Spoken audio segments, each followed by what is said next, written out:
Hi friends, welcome back to our channel. నేను first time అయితే vlog అయితే చేస్తున్నాను. అది కూడా ఫుల్ వ్లాగ్ కాదండి, జస్ట్ ఈవినింగ్ వ్లాగ్ అయితే చేస్తున్నాను. చూస్తున్నారు కదా, మా తోటికోడలు అయితే బట్టలు అయితే ఫోల్డ్ చేస్తుంది మార్కెట్ నుంచి తెచ్చి. అలానే ఇల్లు గుమ్మాలు అవన్నీ తుడుచుకొని నేనైతే వంట అయితే చేస్తున్నానండి. ఈరోజు సాటర్డే కదా. మా ఇంట్లో అయితే టిఫిన్ సెక్షన్, ఒకవైపు ఇడ్లీ పెట్టి ఒకవైపు అయితే దోశ వేస్తున్నాను. ఈలోగా మధ్య మధ్యలో పిల్లలు వచ్చి గోల్ గోల్ చేస్తున్నారు. సో కొంచెం కొంచెం డిస్టర్బెన్స్గా ఉంది. చూశారు కదా, నేను మా తోటికోడలు ఇద్దరం కలిసే చేసుకుంటామండి. ఏ పని అయినా, వీడియోస్ అయినా, ఏదైనా సరే ఇద్దరం కలిసే చేసుకుంటాము. నేనైతే ఫస్ట్ టైం చేస్తున్నానండి వ్లాగ్. మీకు ఎలా అనిపించిందో కామెంట్లో కామెంట్ చేయండి. ఏమైనా మార్చుకోవాలన్నా సరే కామెంట్ చేయండి, తప్పకుండా నేనైతే మార్చుకుంటాను.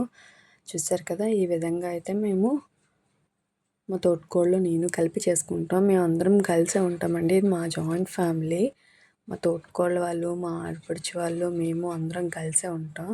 సో అందుకనే ఇద్దరం కలిసి చేసుకుంటాం. కొంచెం ఎక్కువ పనే ఉంటుంది, కానీ మాకే అంతే అనిపించదు. అందరం కలిసి చేసుకుంటాం కాబట్టి. మీలో ఎంతమంది ఇలా జాయింట్ ఫ్యామిలీగా ఉంటున్నారో కామెంట్ చేయండి. చూస్తున్నారు కదా, మా తమ్ముడైతే పూల మొక్కలకైతే వాటర్ పోస్తున్నాడు.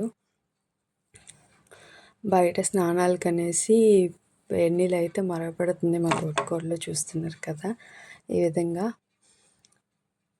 అన్నీ అయిపోయిన తర్వాత స్నానాలు అవి ఫ్రెష్ అయిపోయిన తర్వాత ఈ విధంగా అయితే మేము టిఫిన్ చేసేస్తున్నాం. ఒక్కొక్కరు ఒక్కొక్క టైం తింటారు. మేమైతే వేగంగా తినేస్తాం. 7:30, 7 కల్లా తినేస్తాము. చూసారా మా బుడ్డిదయ్యి ఎలా ఆడుతుందో, చాలా అల్లరి చేసేస్తుంది. అస్సలు కంట్రోల్ చేయలేకపోతున్నాం. ఏ పని వద్దంటే ఆ పని చేస్తుంది. ఫైనలీ అయితే నా వ్లాగ్ ఇంతేనండి. మీకు ఎలా అనిపించిందో లైక్ చేసి కామెంట్ చేయండి. ఈ వీడియో మీకు నచ్చినట్టయితే సబ్స్క్రైబ్ చేసుకోండి.